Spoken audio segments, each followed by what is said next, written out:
Right, let's start with this international story. The death toll from those two massive earthquakes in Turkey and Syria has now risen to over 2,300. Many more people are injured. The death toll is expected to rise. Rescue efforts, of course, continue. President Cyril Ramaphosa has just expressed his sadness at the losses. The global emergency response, however, has been swift. Local aid organisation Gift of the Givers has also decided to come to the assistance of the many thousands of people in distress. And I'm joined now by Gift of the Givers CEO, Director, Founder, Dr. Imtiaz Sooliman. Doctor, thank you so much for your time.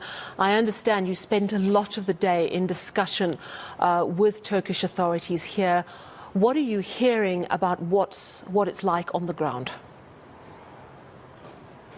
Good evening, Sally. They're telling me that this is the worst earthquake since 1939, the one they had in Erzincan. And they said the earthquake, when we spoke to them, and even the Turkish airline people, they were in tears. First of all, they were very grateful that we are responding.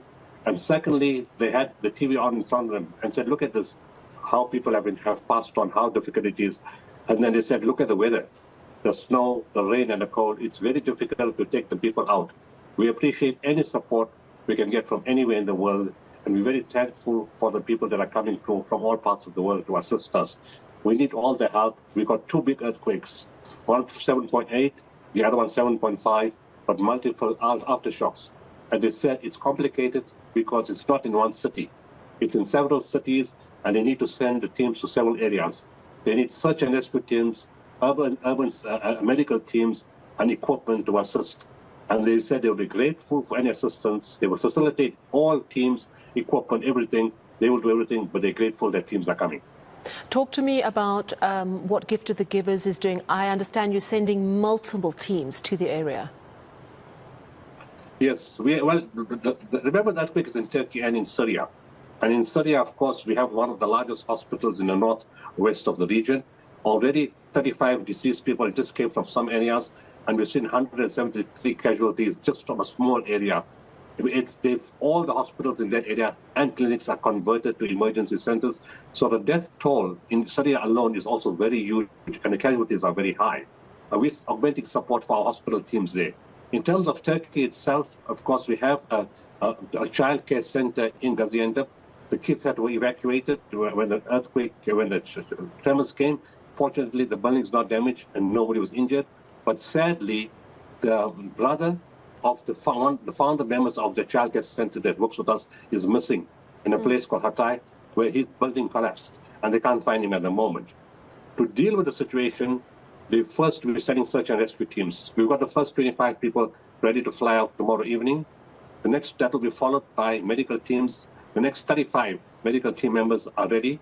And in addition to the first 25 search and rescue teams, we may put in another 15 to 20 search and rescue people, if not more, and even expand the medical team. We could send in between 60 and 100 personnel, depending what our teams find on the ground and how much more personnel are required, take into consideration and to account the teams that are coming in other parts of the world.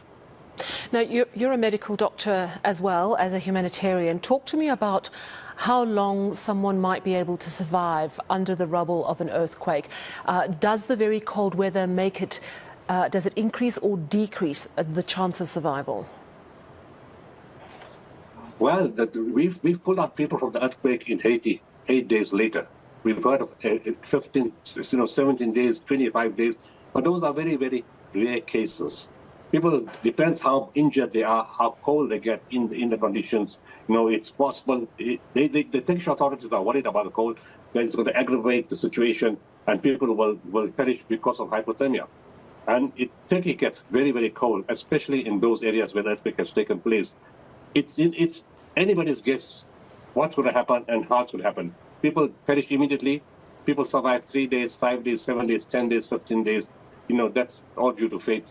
But what's important is to get in as fast as possible, with many teams as possible, to assist and get in quickly. We have special equipment that can locate light under the rubble. We've got video cameras that can see into the rubble. We've got sound, audio kind of machines that can hear sound even though there's noise on the outside. So we've got specialized equipment, and hoping with all the teams there, we'll try to save as many as we can. But the reality is that the death toll is going to be huge in this earthquake. So are you saying that 2,300 it's going to be exponentially higher, do you believe?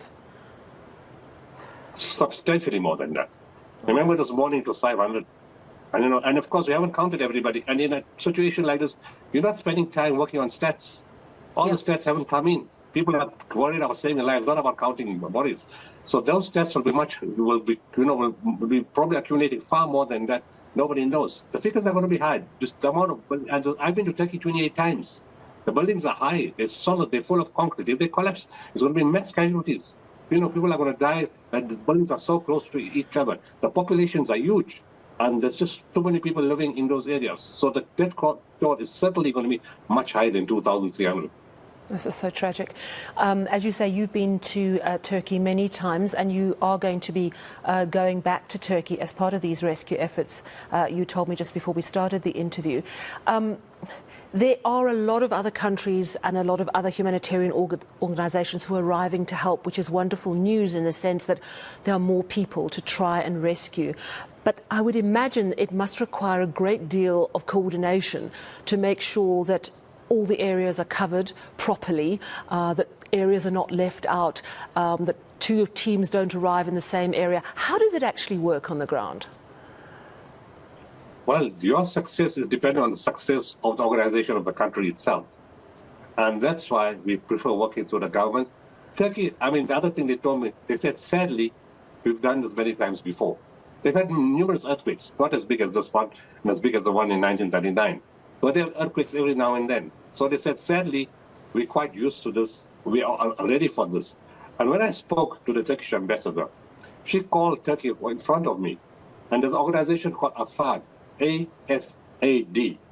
They are the government's arm to handle disaster management. They got teams in Istanbul, and even told us, we're going to fly you to Istanbul, but we can't tell you where you're going to go to from there next. So when you get there, the team at the airport will meet you from AFAD. And when Turkish Airlines, they'll decide whether you're going to Gaziantep, whether you're going to Adana, whether you're going to other places. We can't tell you because the situation is changing all the time. Mm-hmm. But what we can tell you is that you'll be received by our people in Istanbul and all those other places. They're emptying out hotels for the search and rescue teams to stay. They will guide you because they will have a list of where the highest density of people have been affected, which teams have gone where. And as she was talking to me, she said, this team is coming from Poland, that one from Ukraine, that one from Azerbaijan, that one from Belarus. And they said they're all coming in already. So we appreciate the teams. But the advantage is, to answer your question, it's dependent on the country's management capability. And Turkey have done this before. So they are very organized in this kind of situation. I wonder if you could give us a scope. You mentioned that there are lots of areas that have been affected. You know Turkey well. Could you explain to us the sort of pinpoint the areas that have been worst affected and the regions, and also into Syria? Well, it's more in the south. I don't know the exact names. The names are complicated, but it's in the south of Turkey. It's on the border of Syria. It's not far from our hospital. And strangely enough, we had put up a second hospital on the border with Turkey, during the Syria war. And we now had to reopen that hospital because of the mass casualties coming in. So we had that, and my teams in Syria told me the earthquake came on the Turkish side and on the Syria side and caused damage on both sides on the south.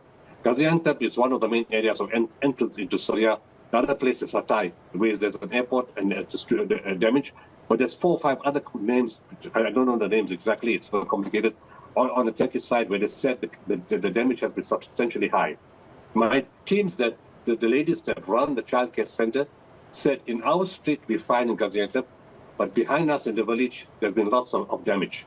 Mm. And then they said in Gaziantep itself, 500 buildings have been affected.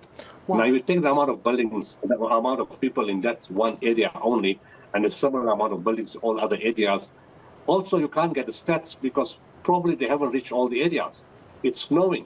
And the guys said when we came out of our house, we had to wait 30 minutes or more to get back into the house because we were afraid of the tremors. But the snow was thick, the rain was heavy, it's freezing cold, it's difficult to move, the equipment can't go, teams can't go. It makes it very, very complicated. And they said that's going to hold us back and we're probably going to lose the life because of those weather conditions. Well, it certainly sounds extremely hazardous for the poor people who've been affected, but also the rescue teams as they go into those areas. It's not going to be an easy task. All strength to you and your organisation and the teams that are going to be on the ground in the next 24 hours or so. And thank you very much for speaking to us this evening. That's the head of the Gift of the Givers humanitarian organisation, Dr. Imtiaz Sooliman.